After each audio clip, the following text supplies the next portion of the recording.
呢啲嘢咧，其實都係配件嚟嘅。配件其實就係跟住個大行業 semiconductor 行。咁值錢嘅地方就係在於咧，因為佢係首先將嗰啲220、110W 嗰啲電咧就撳低佢啦。咁你經 transformer 啦，咁入到去裏邊咧。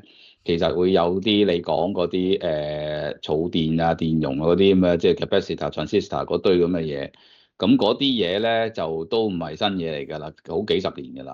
啊，嗯個技術有嘅，咁就爭在就大家用嗰啲料靚唔靚咯。有啲似譬如你嗰啲電池咧，即係用嗰啲2條 A、3條 A 嗰啲電池，咁都有啲襟用，啲有啲冇咁襟用啦。咁就其實都係裏邊啲嗰啲物料係用到幾靚，咁佢就要啲料用得靚，做得精細嘅時候個成本會貴，同埋就